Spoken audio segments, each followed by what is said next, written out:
Alors, je vous propose cette semaine de partir à la découverte de l'Alberta. Donc, une province que vous ne connaissez sans doute pas, j'imagine, et que Julie, alors Julie travaille à Calgary, elle est en Alberta. Elle est en direct avec nous. Donc, pour information, il y a 8 heures de décalage horaire. Donc, pour elle, il est 10 heures du matin. Elle démarre sa journée. Disons que c'est le matin. Je ne pense pas qu'elle démarre sa journée, mais en tout cas, c'est le matin. Julie, on se connaît parce qu'on a eu l'occasion de se croiser sur plusieurs salons, ou au Canada ou en France. Et on a eu l'occasion de discuter de Calgary, de l'Alberta et de plein de choses. Je crois qu'elle est vraiment amoureuse de cette province. Enfin, je me tombais en amour pour cette province, pour utiliser une expression qui est purement québécoise. Julie, que je remercie chaleureusement, a accepté d'être parmi nous ce soir pour présenter cette province et ses particularités, ce qu'il y a à faire, ce qu'il y a à voir. Et je pense elle va vous transmettre sa passion pour l'Alberta. Voilà. Donc, n'hésitez pas à poser vos questions. Je vous le redis sur le chat. Et puis, voilà, Julie, j'admets Kazir qui vient de se connecter. Donc, je te le dis, voilà. Donc, comme je fais d'habitude, je vais passer la main à Julie il y a encore des gens qui arrivent, excusez-moi. Voilà. Donc, je vais passer la main à Julie pour qu'elle puisse vous présenter son PowerPoint en partage d'écran. Et puis, je reprendrai comme d'habitude pour un petit mot de conclusion à la fin de sa conférence. Voilà. Julie, tu as une promotion. Je te nomme animateur de la réunion. On va Voilà. essayer de vous animer. Bonjour, bienvenue à tous et à toutes. Je suis en direct de Calgary, en Alberta, 8 heures de décalage. Alors oui, en effet, moi, je commence ma journée. Première belle tâche de vous divertir et de vous amener faire un beau petit voyage chez nous dans ma province d'adoption. Puisque ça fait déjà 14 ans que j'ai décidé de prendre mes pénates et de déménager de Montréal pour venir m'installer à l'ouest du pays. Alors moi, c'est la famille qui m'a amenée ici à m'installer. Et il n'y a pas une journée que j'ai regrettée. Alors, tout se passe bien. Et je peux dire que mes expériences dans le domaine du voyage, où j'ai été longtemps basée en Méditerranée et en France, donc m'amènent maintenant à vivre le côté de préparation et de développement de la destination touristique de l'Alberta. Alors, pour faire une petite introduction, oui, il y a beaucoup de francophones. On me pose souvent la question. On est près de 270 000 personnes parlant le français en Alberta, sur une province totalisant 4 millions d'habitants. Et donc, le français a été une des premières langues européennes parlées sur le territoire. Alors, ce qui fait que ma vie se déroule beaucoup, beaucoup en français. Et mon employeur, c'est le Conseil de développement économique de l'Alberta. On travaille très fort sur le secteur tourisme et notre mandat premier est d'attirer les francophones de partout dans le monde à venir visiter l'Alberta, qui bien sûr est une province à majorité anglophone, vous pouvez deviner. Est-ce qu'il y en a qui, je ne pense pas qu'encore que personne soit venu chez nous, mais en tout cas, je vous souhaite un jour, c'est certain, d'y venir. Et j'espère aujourd'hui que je vais vous donner le goût et je vais vous tracer un tableau, là, brosser les endroits, disons, les plus fréquentés, les questions les plus demandées. Mais bien entendu, notez vos questions et ou encore dans le chat box, on pourra les regarder et y répondre. Alors, sans plus tarder, je vais commencer mon partage ici. Et puis, vous allez me dire si vous voyez. Est-ce que Jean-Marie, vous voyez mon partage d'écran? Oui, oui, oui, Julie, on le voit, il n'y a pas de problème. Il faut juste que tu le mettes peut-être en plein écran. Mais en tout cas, oui, oui, on a bien on a ton partage, il n'y a pas de problème. En plein écran, ça serait mieux, hein? Ma diapo est lancée à partir du début. Parfait. On est excellent. C'est parti. Alors, voilà.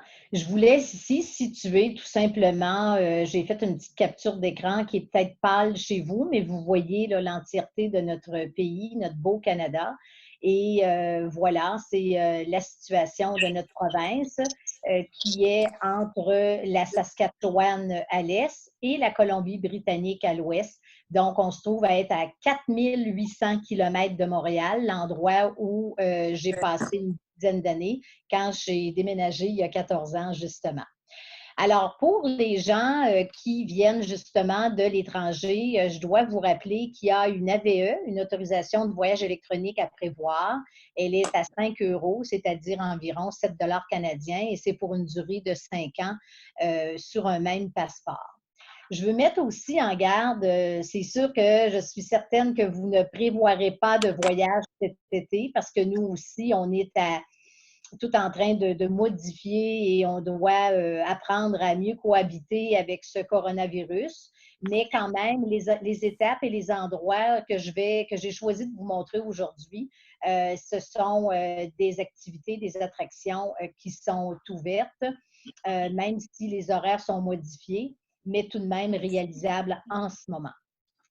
Alors, je poursuis l'autre diapo pour être un peu plus précise sur la province en tant que telle. Alors, vous voyez, c'est vraiment une province dessinée du sud au nord. Et pour vous montrer un peu un circuit classique que vous aimeriez faire, c'est sans doute une arrivée sur Calgary ou encore Edmonton. Donc, vous voyez, la distance entre les deux représente 300 km, donc au moins 3 heures de route. Et le mieux, ça serait de louer une voiture pour faire un road trip en ayant une plus grande flexibilité et de l'accessibilité. Donc, vous voyez là les grands points. Aujourd'hui, je vous parlerai de Calgary, que vous voyez dans le milieu de la carte, vers le bas. On ira un peu plus au sud, direction Lethbridge et les Badlands que vous voyez vers la droite. Je vous amènerai à la capitale Edmonton et puis vous voyez en vert toutes les rocheuses, là, ce qui longe les rocheuses Banff, Jasper. Donc, cette boucle-là, je l'ai calculée, puis quelqu'un qui ferait ce circuit, une arrivée sur Calgary, la tournée et laisser le véhicule à Calgary ferait environ 2000 km. Donc, c'est pour ça qu'il faut quand même compter là, une bonne semaine, 10 jours, et ceux qui peuvent aussi rester plus longtemps, aller visiter le nord, c'est tant mieux, ou encore se diriger là, en Colombie-Britannique. Bien souvent, on se dirige vers l'ouest. C'est la province jumelle, la province voisine. Alors, je vous accueille chez moi et je vous ai préparé l'accueil avec le fameux chapeau blanc, le white hat, comme vous pouvez voir. Il est de format gigantesque sur ma tête. Mais je voulais faire un rappel puisque cette semaine, nous sommes en plein Stampede de Calgary et c'est la grande fête normalement, mais qui a été annulée en raison de ce que nous vivons. Alors, c'est l'accueil qui est réservé à l'aéroport de Calgary avec plein de bénévoles qui peuvent vous orienter, chercher le chapeau blanc, le white hat. C'est vraiment unique. Ça caractérise déjà l'accueil des Calgaréens et des Albertains en général, une province très accueillante. Première diapo, c'est la ville avec une belle vue aérienne. Alors, ça vous montre un peu là, le paysage avec une ville très moderne, avec des buildings qui datent des années 80, 90, voire 2000. On bâtit, on construit encore, même si on est en temps de récession. Et c'est une ville, bien sûr, qui a connu son boom avec les années là, du boom pétrolier, mais qui aujourd'hui est obligée de se diversifier dans son économie, bien entendu. Et le tourisme est un secteur très appuyé, malgré tout, surtout dans les dernières années, où on a vu la tendance là, des chiffres de visiteurs augmenter. Calgary, la ville la plus étendue au Canada, 1,2 million d'habitants. Et donc, c'est vraiment une ville où on vient de partout. Les gens viennent d'ailleurs. Les entreprises engagent les grandes sociétés engagent bien des gens dans divers domaines. Et ce qui fait que c'est ça qui est agréable. Il y a une grande diversité. La tour de Calgary, on la voit dans la photo, mais elle est quand même disséminée à travers les buildings maintenant. C'est un endroit où les gens aiment bien pouvoir faire l'ascension. et avoir un accès direct sur les Rocheuses. On n'est qu'à 1 heure de voiture des Rocheuses et ça nous permet de l'autre côté, vers l'est, de voir les prairies. Alors, c'est une belle activité qu'on ne voudra pas manquer, la tour de Calgary avec l'ascension. On peut soit payer le frais de 18 ou encore faire une réservation au restaurant et avoir l'accès inclus à ce moment-là. J'ai nommé le mot Stampede. Alors, le Stampede, qu'est-ce que c'est? C'est vraiment la grande rencontre, un festival country western unique au monde. C'est le plus grand show en plein air au monde. C'est une activité qui dure 10 jours et c'est toujours là, début juillet, que ça se déroule à chaque année. Le premier a eu lieu en 1912. Alors, on aurait fêté notre 108e édition. Et c'est sûr que tout le monde est bien triste de ça, mais quand même, cette semaine, il y a des commerces, des façades qui s'affichent avec des allures de western qui caractérisent vraiment ce festival-là. Donc, les gens mettent des ballots de foin, mettent des clôtures en bois, offrent des terrasses et avec de la musique country. Quand c'est le festival du Stampede, toutes les façades sont décorées, tout le monde est en fête. Il y a des petits déjeuners, des breakfasts qui sont offerts gratuitement, et ce, même aux visiteurs. Donc, chaque communauté sort son chapiteau et offre le petit déjeuner de crêpes, de bacon, de café et de saucisses. Alors, c'est une tradition des cow-boys qui, à l'époque, en 1912, se rencontraient pour faire l'échange de bétail. Et voilà, on a une personne qui s'ajoute, bienvenue. Alors, c'était la façon de faire, d'échanger, de parlementer avec les animaux de la ferme. Et au fur et à mesure, avec les années, eh bien, ça a pris toute une valeur ça a pris son expansion à offrir beaucoup de spectacles en plein air. Donc, les courses de chuck wagon qui ont lieu à tous les jours ou encore de chariots bâchés, pour avoir un bon français, c'est vraiment spécial. Les rodéos, on parle de plus d'1 million de visiteurs durant ces 10 jours. Et ceux qui ont la chance de venir vivre ça, c'est vraiment unique au monde. Donc, tout le monde s'habille avec son chapeau, s'habille en cow-boy, en cowgirl. Alors, c'est le temps d'apporter là, vos chemises à carreaux. Le soir, c'est un spectacle à grand déploiement. Alors, les feux d'artifice à tous les soirs à 11 heures. Et donc, plein de possibilités pour apprendre sur les animaux en Alberta, sur les différents concours qui sont présentés et toute la panoplie de bénévoles aussi pour nous accueillir. Alors, le Stampede, pour ceux qui peuvent le vivre, c'est vraiment un beau moment en juillet. Sachez qu'il y a des rodéos tout partout dans la province et ce, à l'année. Donc, il n'y a pas juste cette époque-là de l'année sur Calgary. Je parle aussi que l'Alberta, c'est une destination de famille. Donc, de plus en plus, les gens veulent venir en camping-car, ils vont arriver, vont louer le VR, le véhicule récréatif, ou encore vont se louer une auto. Comme j'expliquais, les distances sont grandes, alors c'est ça encore le meilleur moyen. Bien qu'il y a 2 semaines, on nous a annoncé qu'un projet de train entre l'aéroport de Calgary et les Rocheuses est remis sur la table, donc en discussion, mais ça prendra encore quelques années avant de voir le jour de ce train qui nous apporterait quand même une plus grande accessibilité et puis aussi une façon aussi de moins engorger les parcs nationaux probablement parce que ça peut devenir problématique avec les années. Alors, destination famille, comme je disais, ici, on se retrouve sur le site de Heritage Park à Calgary, qui est sur le bord d'un réservoir. Et c'est vraiment un parc où on a mis en valeur les maisons cossues qui ont été établies au début de la ville de Calgary. On parle des années 1860 à 1950. Alors ici, l'Alberta, toute son histoire a commencé, là, je dirais, en 1850. C'est une jeune province. Et c'est toute cette histoire-là qu'on a recréée avec des gens qui sont des interprètes en costume, qui nous racontent cette histoire Et pour les petits groupes, ceux qui voudront des tours en français, c'est possible. On a des interprètes francophones bilingues sur place. La communauté francophone de Calgary s'est mobilisée pour mettre en place une cabane à sucre. Ceux qui sont allés au Québec, vous connaissez bien le sirop d'érable, mais sachez que les pionniers, les voyageurs venant de l'Est ont apporté leur sirop d'érable dans leur bagage, et ce qui fait qu'ici aussi, on recherche cette histoire-là du sucre à travers l'histoire du pays, bien qu'il n'y a pas d'érable à sucre en Alberta, mais il y a quand même la possibilité, avec l'histoire de la cabane sur le site d'Heritage Park, d'en apprendre davantage. Toujours dans Calgary, près du centre-ville, on a le quartier historique francophone de la ville, et vous voyez sur cette diapo Rouleauville Square, qui est la murale de l'entrée du parc.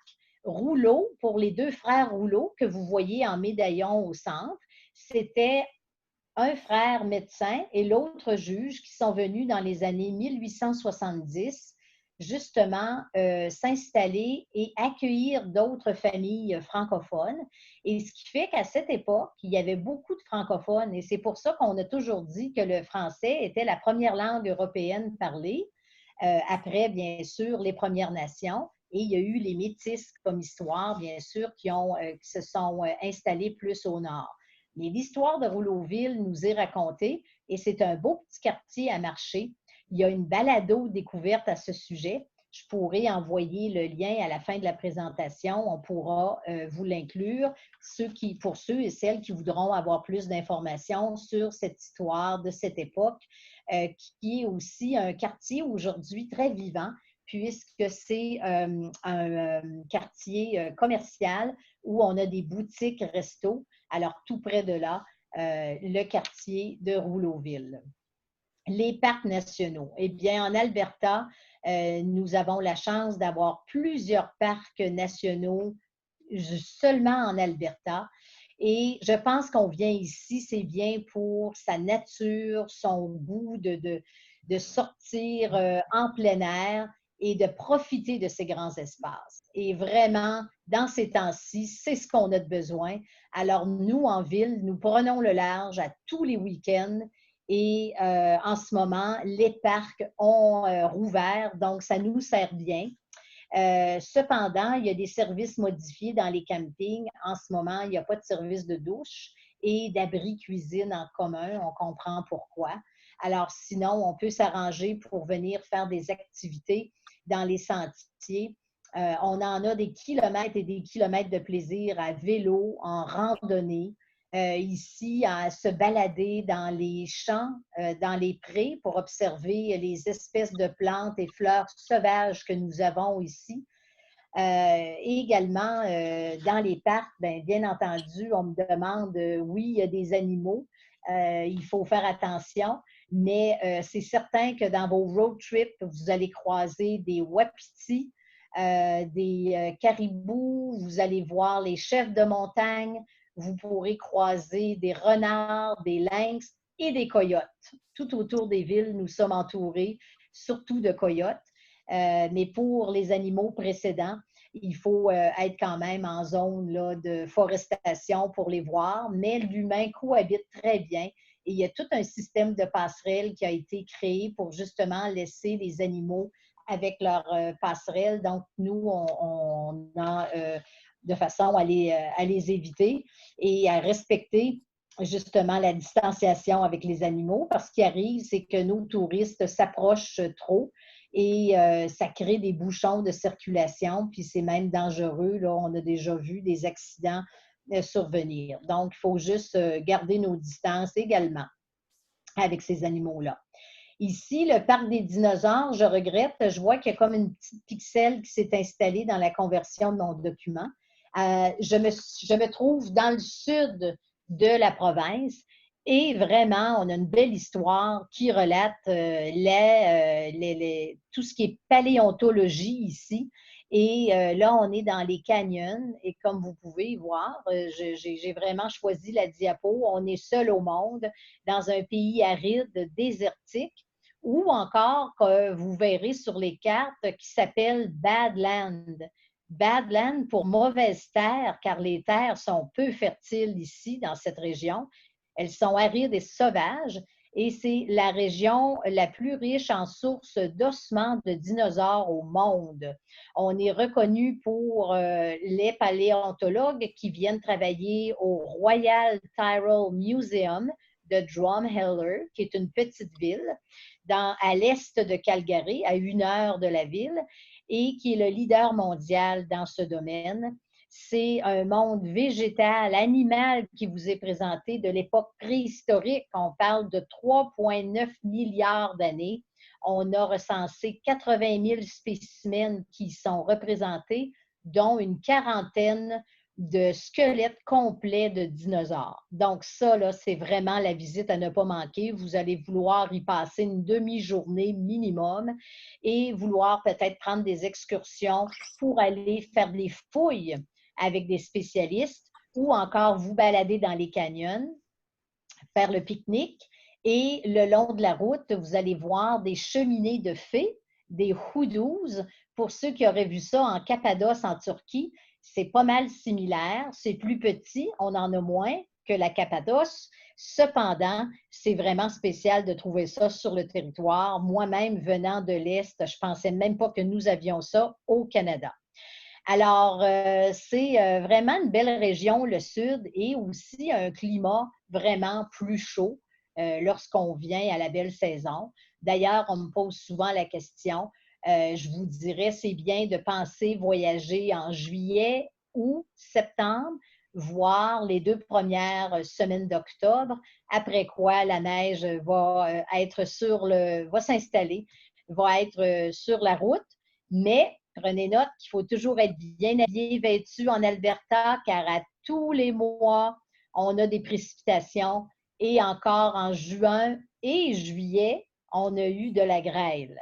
Alors, les températures changent très vite et le soleil nous revient et il fait chaud. Alors, c'est comme ça. Les gens disent, t'aimes pas la température, attends 10 minutes, ça va passer. Et c'est vrai. Alors, il faut prévoir la garde-robe avec différentes couches de vêtements pour s'y adapter. Alors, le grand air, bien entendu, j'avais mis une diapo avec un chien parce que je trouve qu'ici, c'est remarquable. Les gens ont tous des animaux de compagnie. Ils ont tous des chiens, des chats et bien des endroits, c'est pet-friendly. Dans les campings, certains hôtels ont des chambres réservées. Je sais que de l'international, vous n'allez peut-être pas amener votre compagnon, mais sachez que vous allez en rencontrer ici sur place. Les Rocheuses canadiennes, vous voyez cette vue magnifique. Alors, c'est vraiment à couper le souffle, bien entendu. Et on a des kilomètres de longues chaînes de montagnes où on en a pour tous les goûts, de la randonnée avec des difficultés moyennes, plus difficiles, à l'intérieur, backcountry, à l'intérieur du pays, à l'intérieur des terres. Donc, pour ceux qui viennent faire des grandes randonnées, il y a également des spécialistes qui peuvent vous aider. Mais sinon, c'est accessible à tous, hein, étant donné qu'on a des petites villes, des points de chute pour vous accueillir et vous aider dans vos visites, bien entendu, une fois rendus sur place. Alors, je mettais une photo de la faune, puisque j'en ai parlé, on cohabite avec les animaux. Et bien sûr, les ours noirs, les grizzlies. Donc, quand on part en sentier, on porte toujours la bonbonne de spray, le répulsif contre les ours. Donc, ça, c'est vraiment un conseil à penser. Et aussi, on nous avertit sur place de ne pas trop traîner de nourriture ou de laisser des ustensiles ou encore de la vaisselle sur nos sites de camping pour les attirer, bien entendu. Ici, une belle photo des spectacles nocturnes. C'est réputé également pour ses ciels étoilés. Alors, il y a des festivals comme la ville de Jasper, au nord des Rocheuses, qui se spécialisent avec un temps dans l'année, à la fin octobre, novembre, où ils ont vraiment un planétarium et ils peuvent nous montrer des ciels étoilés. Et c'est plus en hiver qu'on a des sorties organisées pour les observer. Alors, les belles routes en Alberta, donc vraiment, là, un système routier très bien entretenu, vraiment facile à s'y retrouver et des kilomètres de visite. L'une des plus belles routes qui serait entre le lac Louise et Jasper, la route, la promenade des glaciers. Alors, il y en a qui disent que c'est la plus belle au monde. Moi, je serais portée à dire que c'est l'une des plus belles au monde, en tout cas dans les top 10, certainement. Donc, vous voudrez emprunter. Parfois, l'hiver, elle est fermée, mais quand on vient à la belle saison, aucun souci pour se déplacer. J'arrive du côté d'Edmonton, donc j'ai fait une incursion vers le nord et la capitale provinciale de notre province. Alors, c'est une ville aussi fort dynamique avec beaucoup plus de francophones, notamment pour ceux qui voudront aller à la rencontre de cette communauté. Ils ont un quartier bien établi un petit peu au sud de la ville, qui s'appelle Bonnie Doon et qui offre beaucoup de services, donc d'accueil et également des tours disponibles en français. Pour d'aucuns qui sont agents de voyage et qui veulent préparer un groupe, ça serait possible sur demande d'avoir à Calgary et ainsi à Edmonton des tournées spécialisées en français. Je sais qu'il y en a qui vont venir en individuel, en FIT. Donc, là, c'est peut-être moins évident, mais on pourrait toutefois vous aider, vous diriger pour des services en français. Puis, il y a des ressources qui existent. Je garde ça pour la fin pour vous diriger ou en trouver des services. On aime bien parler anglais, mais quand il vient le temps d'échanger et d'approfondir un sujet, je pense qu'on va aimer trouver des panneaux bilingues et de se retrouver dans notre langue. Edmonton permet beaucoup de musées. Alors, les grands musées, le Royal Alberta Museum, la Galerie d'art de l'Alberta, le Mutard Conservatory, c'est une biosphère. Alors, ce sont des grands lieux et ça fait partie d'une visite dans la ville à ne pas manquer. Les gens me disent Edmonton, on est venu pour voir le West Edmonton Mall, qui est le plus grand centre commercial en Amérique du Nord, 800 boutiques, 80 restaurants. C'est bien, mais je pense qu'on a déjà vu des centres commerciaux et bon, on fait quand même le tour de ce qu'on aime et on veut visiter la capitale avec des endroits qui offrent un petit peu plus de culture et qui vous amènent le long de la rivière Saskatchewan Nord ici que vous voyez. Les gens la font en vélo, en balade, en Segway avec le genre de trottinette également ou encore en canot. Il y a même une possibilité de bateau à aube, une excursion qui est vendue sur place. Donc, sur Edmonton, les centres urbains, une des rues également au centre de la province. Je vois qu'on est à Red Deer selon le drapeau que je vois. Donc, une ville entre Calgary et Edmonton qui est quand même d'importante. Une ville-étape, je vous dirais. Et donc, les terrasses où il fait bon vivre.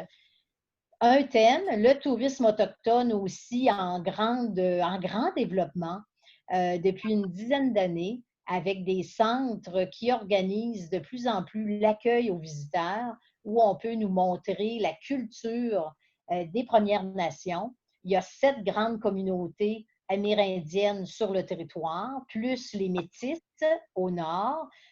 Donc, l'Alberta a de très belles visites autochtones et aussi, on tente d'avoir le bilinguisme, on travaille avec eux de près. Alors, c'est très intéressant de pouvoir mettre ça dans votre horaire.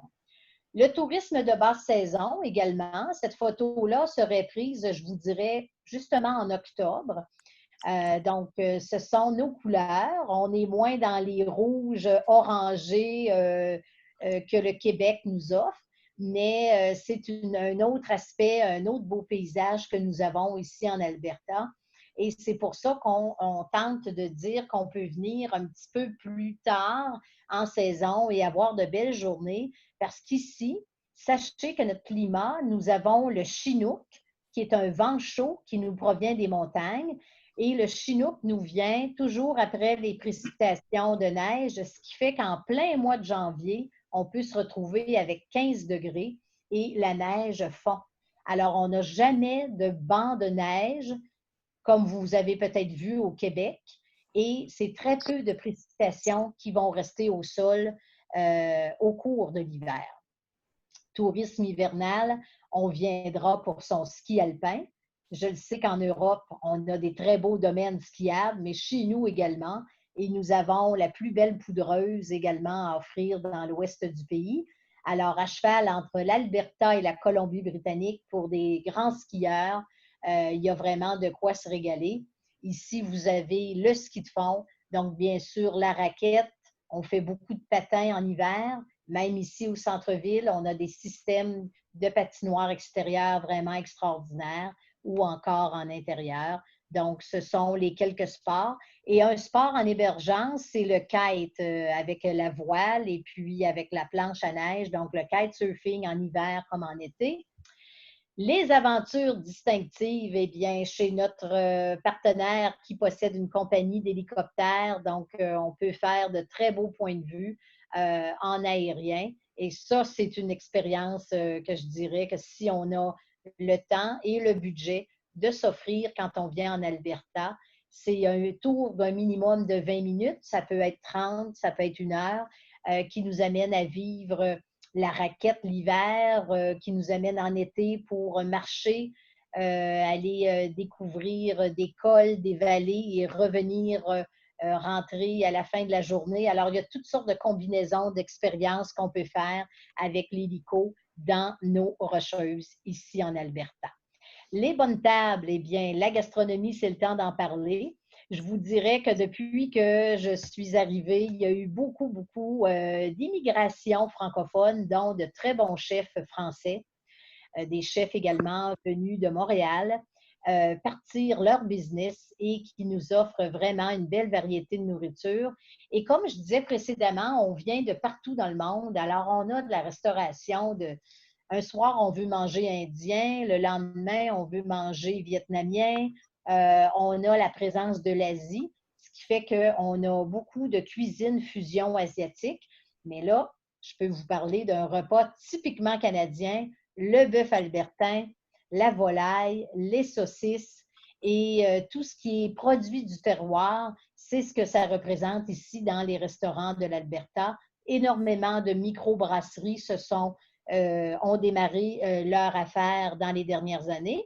Pour les amateurs de vin, on va commander une bonne bouteille de la Colombie-Britannique qui est juste à côté, qui nous font de très bons vins de la région de Kelowna. Je vous mets au défi. Ici, les moments doux, les moments de réconfort après l'effort, ça serait de venir dans les sources thermales, se ressourcer pour vivre un moment là, tout à fait agréable, surtout en hiver, j'adore ça.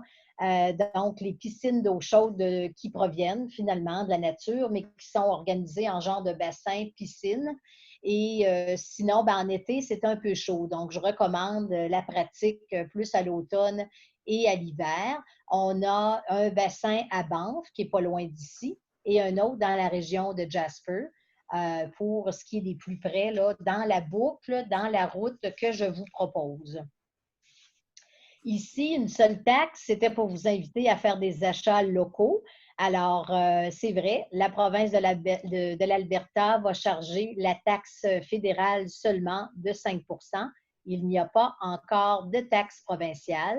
Alors, c'est pour ça que je pense que les gens aiment bien rapporter quelques beaux souvenirs et ça fait toute une différence quand il y a moins de taxes au final à payer sur les produits. Donc, un peu le même principe comme les autres provinces au restaurant. Chaque biens et services est taxé, mais seulement à 5 % comme je le mentionne. On aimera rapporter le chapeau de cow-boy fait sur mesure ou encore de la belle qualité avec les bottes de cow-boy. Qu'est-ce qu'on a? Donc là, ici, je suis dans une boutique de cuir, donc il y a des trucs faits localement.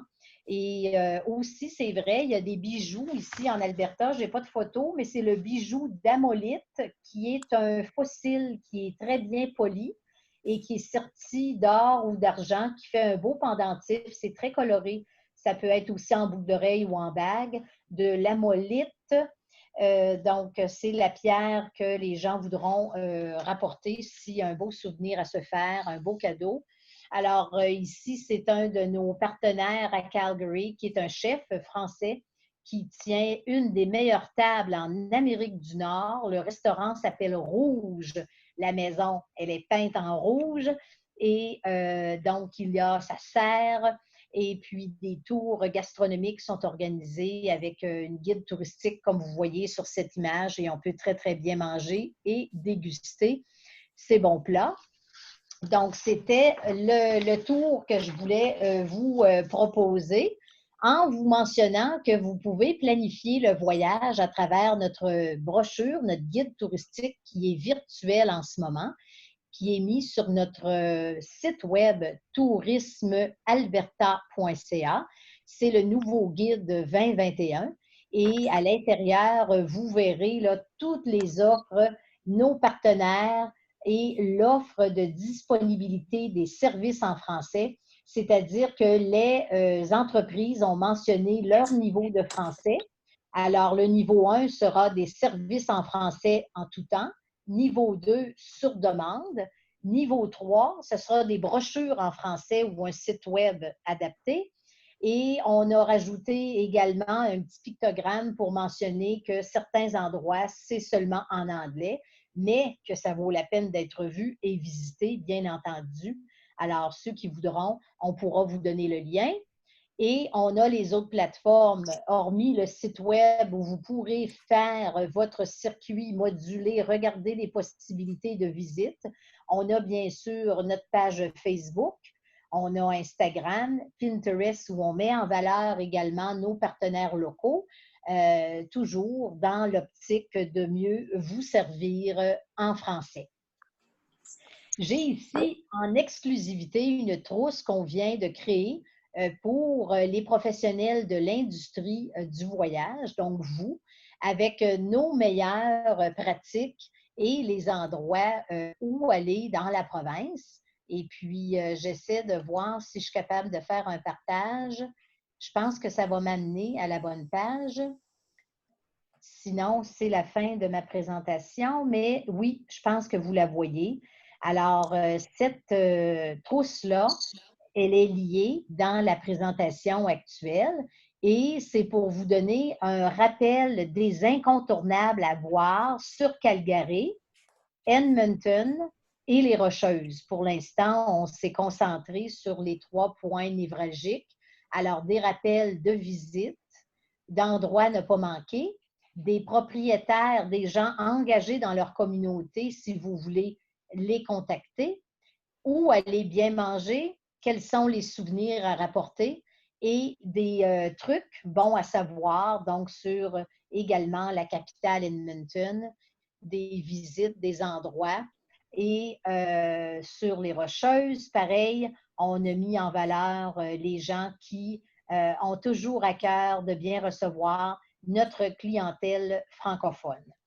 Alors, j'espère que je vous ai donné assez d'arguments aujourd'hui pour penser à venir en Alberta.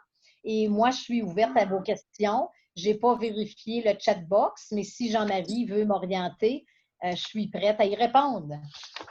Eh bien, écoute, merci beaucoup, Julie, pour cette présentation. Alors, en ce qui concerne la trousse que tu viens de nous présenter, on peut la trouver comment sur le site Tourisme Alberta? Je ne l'ai pas encore placée. OK. Elle sera mise en ligne, mais le mieux, c'est que je te retourne probablement un petit courriel avec le lien que tu pourras faire suivre. Je ne sais pas, là, on va réfléchir à ça parce qu'on OK. vient juste de monter la maquette. D'accord, ok. Je vais reprendre la main, voilà. Moi, j'avais une question qui m'est venue. C'est une question personnelle qui m'est venue pendant ta présentation. Tu nous as rappelé effectivement un point important sur un plan financier, c'est que en Alberta, il n'y a que la taxe fédérale et il n'y a pas de taxe provinciale.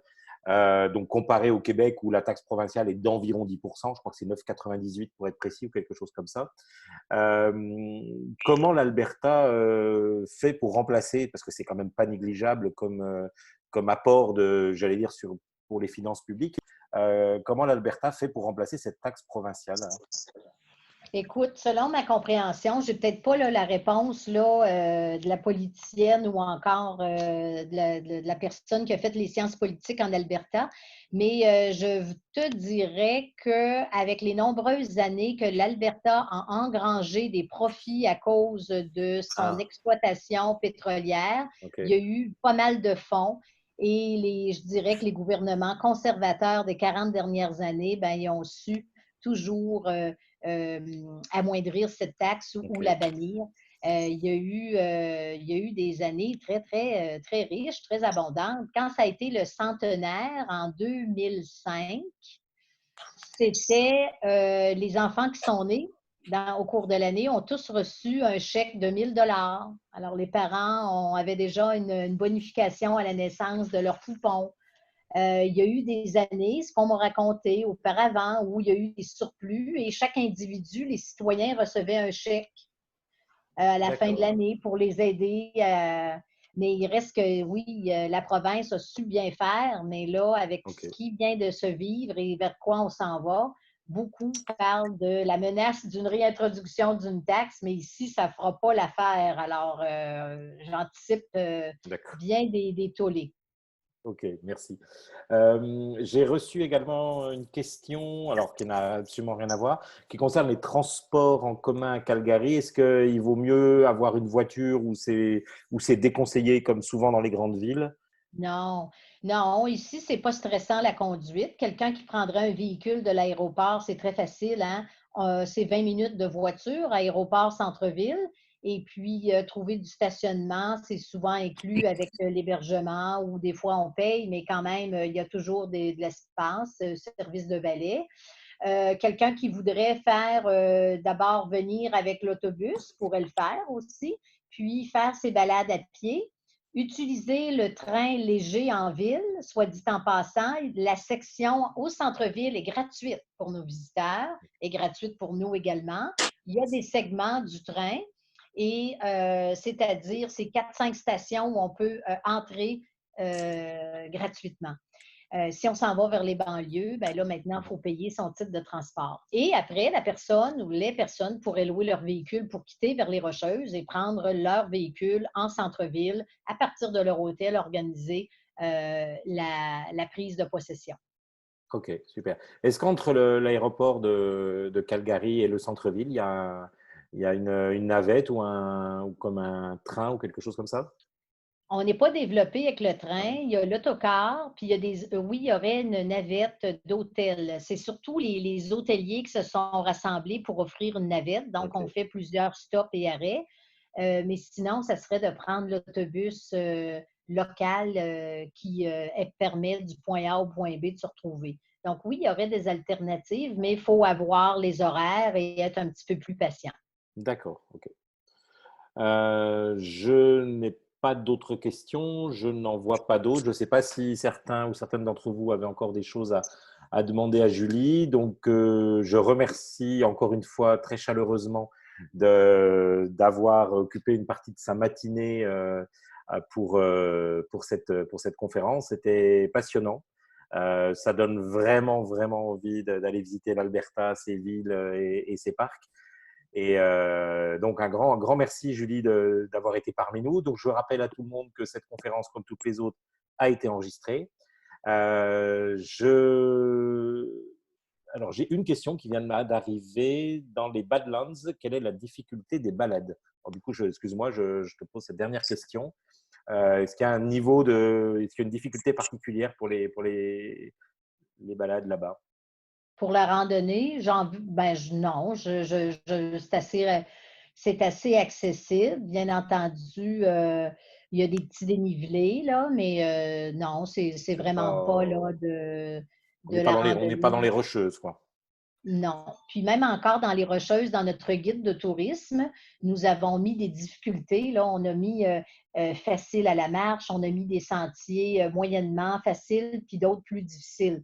Donc, à ce moment-là, vous pouvez vous référer, vous pouvez regarder avant de partir, et puis ça vous donne également le nombre de kilomètres. Donc, on a recensé encore un top 10 de nos meilleures randonnées dans les Rocheuses, mais dans les Badlands, non, je ne vois pas de difficulté, là, à moins d'avoir là, une difficulté là, à la marche ou un problème là, d'accessibilité. Mais de plus en plus, on voit justement des gens qui viennent en fauteuil roulant ou avec une certaine aide. Et puis, je dirais que notre pays, notre province est propice à ça, étant donné que les villes sont modernes et ont été bien pensées, bien développées pour les gens avec une mobilité réduite. OK. Pas le cas, Oui, effectivement. C'est pas le cas partout. non. Euh, OK. Ben, écoute, merci beaucoup pour cette réponse. Donc, voilà, comme je le disais, cette conférence a été enregistrée. Vous la retrouverez sur la chaîne YouTube d'Imagine Canada. Je vous donne rendez-vous la semaine prochaine, donc nous serons le mercredi 15 juillet. Et là, nous allons aller sur un sujet complètement différent, qui est plutôt un sujet transversal, puisque ça concerne l'ensemble du Canada, puisque là, nous allons parler des hébergements et l'ensemble des hébergements disponibles, et surtout des hébergements de type insolite ou originaux que l'on peut trouver un petit peu partout. Et ce sera Marie Ravier de l'agence Tundra Voyage, avec qui nous travaillons, qui sera notre conférencière la semaine prochaine. Voilà. Merci à tout le monde d'avoir été présent lors de cette conférence. Je vous souhaite à tous une très bonne fin de journée. Julie, je te souhaite une bonne journée, puisque toi, tu la démarres.